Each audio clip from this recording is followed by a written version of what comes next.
Students, hope you all are fine. इससे पहले वाली वीडियो में हम लोगों ने बात की रिफ्रैक्शन थ्रू प्रिज्म की। आज हम बात करते हैं प्रिज्म फॉर्मूला की कि प्रिज्म फॉर्मूला क्या है और इसको कैसे डिराइव किया जाता है।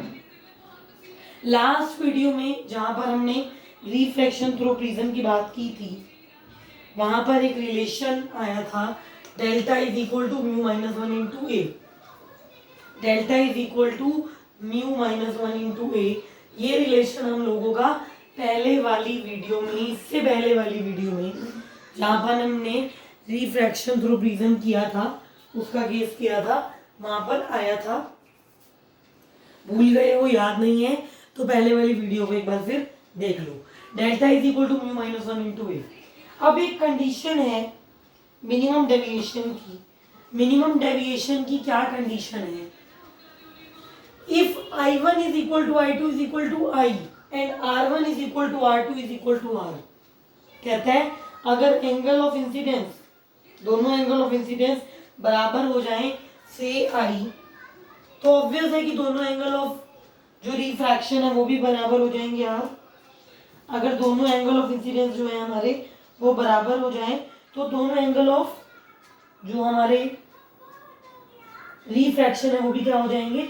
बराबर हो जाएंगे। अब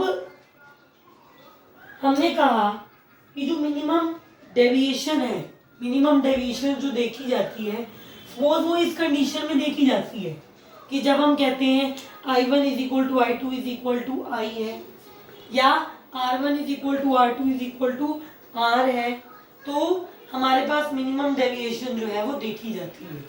मिनिमम डेविएशन कंडीशन का मतलब क्या है कि जब हमने दोनों एंगल ऑफ इंसिडेंस को बराबर कर दिया तो ऑब्वियस है कि दोनों एंगल ऑफ रिफ्रैक्शन भी बराबर हो गए। जब हमने दोनों एंगल ऑफ इंसिडेंस को बराबर कर दिया तो दोनों एंगल ऑफ रिफ्रैक्शन भी बराबर हो गए और मिनिमम डेविएशन देखी गई। मिनिमम डेविएशन देखी गई, मिनिमम डेविएशन कंडीशन मिली। तो अब यहाँ पर हम लोग प्रूफ करेंगे कि जैसे एंगल ऑफ डेविएशन डेल्टा होता है, एंगल ऑफ डेविएशन डेल्टा होता है, तो एंगल ऑफ मिनिमम डेविएशन यानी डेल्टा एम, इसका क्या एक्सप्रेशन होगा? जैसे कि एंगल ऑफ डेविएशन डेल्टा होता है तो एंगल ऑफ मिनिमम डेविएशन यानी कि डेल्टा एम, इसका क्या एक्सप्रेशन होगा? और उस टाइम पर जो रिफ्रैक्टिव इंडेक्स है उसका क्या एक्सप्रेशन हमारा बनेगा। तो आज की वीडियो में बच्चों हम लोग सीखेंगे कि डेल्टा एम यानी कि again angle of minimum deviation and the refractive index for the case of minimum deviation हमारा क्या रहने वाला है। इससे पहले वाली वीडियो में हम लोगों ने बात की थी कि ए जो होता है वो R1 प्लस R2 होता है।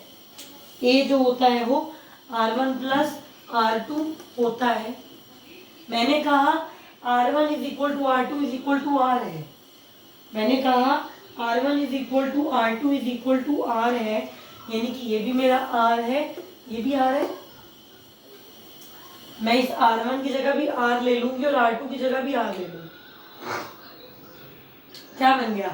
2R is equal to A, 2R is equal to A और R is equal to A by में 2, क्योंकि R1 प्लस R2 A के बराबर है और R1 और R2 दोनों ही R हैं।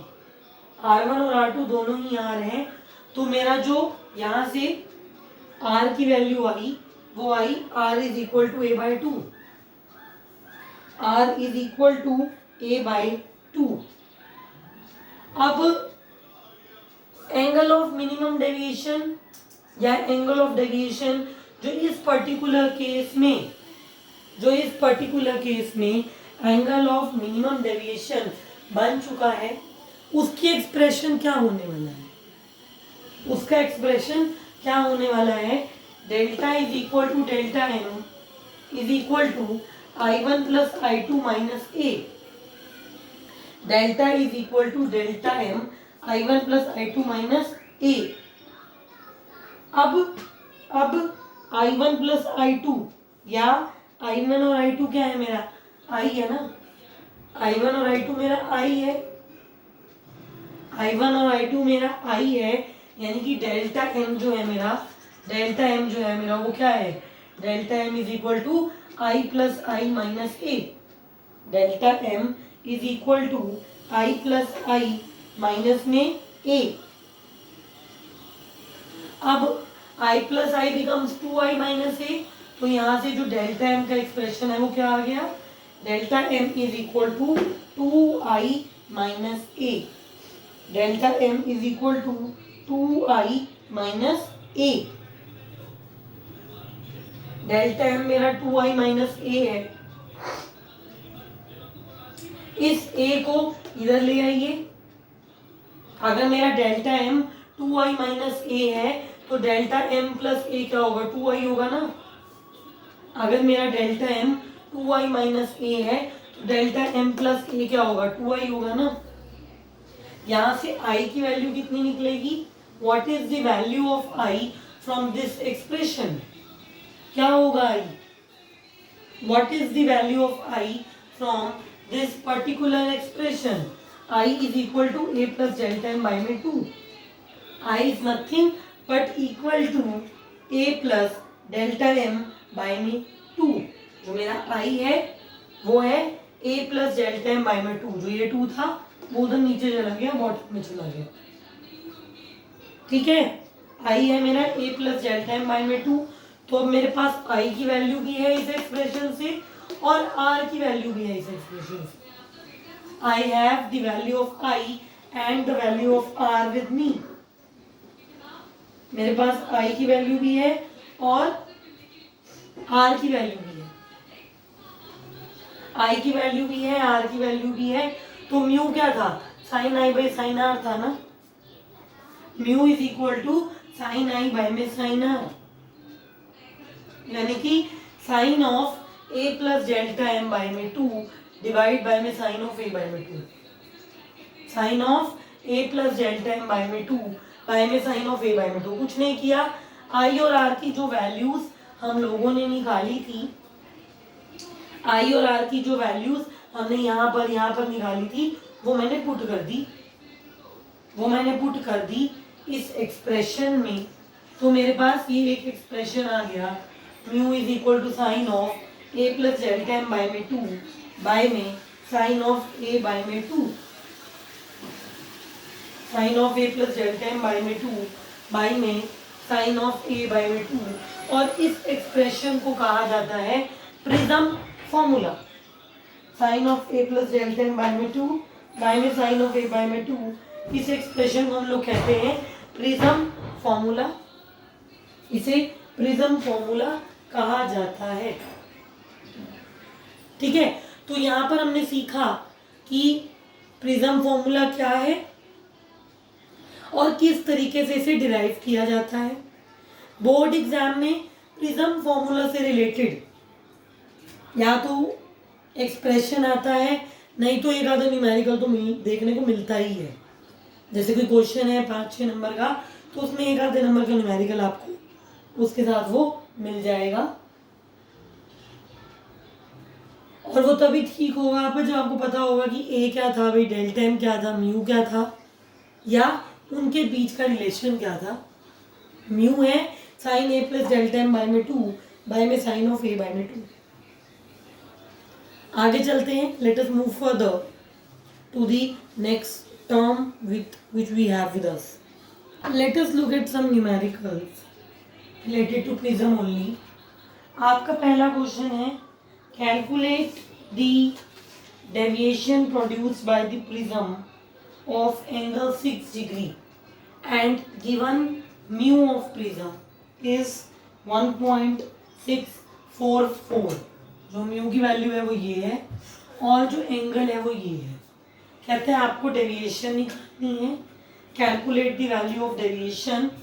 डेविएशन का मतलब साफ है, मैंने बताया था आपको एंगल ऑफ डेविएशन इस क्वेश्चन में निकालना है।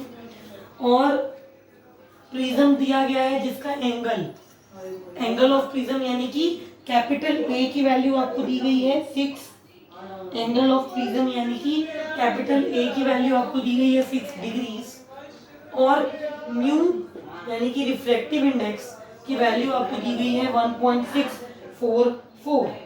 म्यू यानी कि रिफ्रैक्टिव इंडेक्स की जो वैल्यू है वो आपको दी गई है 1.644। और मैंने एक एक्सप्रेशन आपको करवाया था कि डेल्टा म्यू माइनस 1 इंटू ए होता है, डेल्टा म्यू माइनस 1 इंटू ए होता है। अब म्यू कितना है 1.644 है, माइनस 1, ए कितना है 6 है, 1.644 minus 1 into 6। And using simple calculation, simple mathematics से आपका आंसर निकलेगा 3.864 डिग्रीज। तो इस क्वेश्चन में जो एंगल ऑफ डेविएशन ये डेल्टा है उसकी ये वैल्यू है। पेपर में ऐसे क्वेश्चन क्यों पूछे जाते हैं क्योंकि बच्चे, मैं ये नहीं कहती क्योंकि आप पेपर दे रहे हो, बोर्ड के एग्जाम आप लोग दे रहे हो +2 का, तो बंच में पूरा सिलेबस आप लोगों को रिवाइज करना है, हर एक फॉर्मूला आप लोगों को ध्यान में रखना है, जो कि अक्सर बच्चे पेपर के टाइम पर क्योंकि इतनी सारी चीजें होती हैं भूल जाते हैं। तो अच्छे से रिवीजन करना, अच्छे से पढ़ना। जिसने अच्छे से रिलेशन किया था, जिसने रिलेशंस जैसे डेल्टा और ए का रिलेशन, एंगल ऑफ प्रिज्म और रिफ्रैक्टिव इंडेक्स का रिलेशन, ये सब चीजें की थी अच्छे से, उसको एग्जाम टाइम में भी नहीं भूलने वाले। तो अपने जो आपके टॉपिक्स के थ्योरी है या जो उसके रिजल्ट है, मेनली आपको एग्जाम टाइम पे रिजल्ट जो निकल के आता है फॉर्मूला तो ऐसा सच याद होने चाहिए टिप्स पे कि ये फॉर्मूला निकल करके आता है। आपकी थ्योरी पक्की होनी चाहिए। कैसे पक्की होगी? जो आपको ऑप्टिक्स करवाई जा रही है उसको समझाया जाता है, उसको पढ़ने के बाद अच्छे से 1-2 बार अच्छे से रिवीजन लेने के बाद अपनी कॉपीज में उसको एक अलग से कॉपी लगाओ और उसमें उसको प्रूफ करो। नेक्स्ट आपका क्वेश्चन है, the ray of light falling eight an angle of 50 degree is reflected. कहते हैं रे ऑफ लाइट है जो 50 डिग्री के एंगल पर इंसिडेंट हुई है या वो किसी भी प्रिज्म पर फॉल हो रही है और वो रिफ्रैक्ट हो जाती है, it get refracted and suffers minimum deviation. कहते हैं रे ऑफ लाइट है falling eight an angle of 50 degree is refracted and suffers minimum deviation. The angle of prism is 60 degrees. Question में जो एंगल ऑफ प्रिज्म यानी कि capital A की जो value है वो 60 दी हुई है। The angle of prism is 60 degree, then find the angle of minimum deviation and mu यानी कि refractive index। कहते हैं एक रे ऑफ लाइट है, वो जिस एंगल पर वो इंसिडेंट होती है वो 50 डिग्री का है और वो रिफ्रैक्ट हो जाती है कुछ इस तरीके से कि मिनिमम डेविएशन का केस है। क्वेश्चन में परफेक्टली लाइन लिखी गई है, मिनिमम डेविएशन हो रहा है या मिनिमम डेविएशन के जो फॉर्मूलेज हैं वो आपको यूज करने हैं। वहां से आपको एक अच्छा सा बढ़िया सा क्लू मिल जाता है। The angle of prism is 60 degrees, then find the angle of minimum deviation and mu यानी कि रिफ्रैक्टिव इंडेक्स। अब मिनिमम डेविएशन का केस है और मिनिमम डेविएशन के केस में I1 = I2 = I होता है। मैंने करवाया है अभी, इससे पहले मैंने 2 मिनट पहले करवाया था कि मिनिमम डेविएशन के केस में I1 = I2 से I होता है, दोनों एंगल ऑफ इंसिडेंस बराबर होते हैं। डेल्टा M की वैल्यू होती है मिनिमम डेविएशन के केस में 2I - A। Delta M is 2I - A और I की वैल्यू आपको दी हुई है 50, 2 × 50 माइनस A की वैल्यू दी गई है 60। I की वैल्यू है 50, A की वैल्यू है 60, तो ये क्या बन गया 2 × 50 - 60, 100 - 60 और 40, यानी कि एंगल ऑफ मिनिमम डेविएशन जो है वो 40 डिग्रीज का है। Angle of minimum deviation delta M is of 40 degrees. 40 degrees का जो एंगल ऑफ मिनिमम डेविएशन है वो है। दूसरी चीज उसने पूछी म्यू। म्यू क्या है, म्यू का एक्सप्रेशन मैंने भी आपको लिखवाया था, mu is sine A plus delta M by में 2 बाय में साइन ऑफ ए बाय में 2, sine of A plus delta M by में 2 बाय में साइन ऑफ ए बाय में 2। क्या करना है, ए की वैल्यू क्या है 60, ए की वैल्यू है 60, डेल्टा एम की वैल्यू है 40, अगेन ए की वैल्यू 60 है, वैल्यूज पुट कर दीजिए, खत्म। फॉर्मूला है sine of A plus delta M by में 2 बाय में साइन ऑफ ए बाय में 2, जो बन जाएगा साइन ऑफ 60 प्लस 40 बाय में 2 बाय में sine of 60 by, that becomes sin 50 by sin 30, sin 50 by sin 30 which is approximately 1.53। ठीक है, तो अब हमने सीखा कि जो रिफ्रैक्टिव इंडेक्स के क्वेश्चंस हैं या पेपर में रिफ्रैक्टिव इंडेक्स किस तरीके से सीखा जा सकता है, किस तरीके से पूछा जा सकता है। इसके अलावा प्रिज्म का टॉपिक आज हम लोगों का पूरा हो गया, reflection through prism. Next video में हम लोग नेक्स्ट टॉपिक को कंसीडर करेंगे। So in today's video we have studied all about prism and some numericals related to it. मैं हर टॉपिक में हर वीडियो में मेरी कोशिश रहती है कि कोई ना कोई न्यूमेरिकल हम लोग कंसीडर करें, तो उसे अच्छे से आप पढ़ो भी, that's good for your exams also. So we are going to continue the next topic from the next video. Be regular with videos, don't waste your time, study hard. Thank you.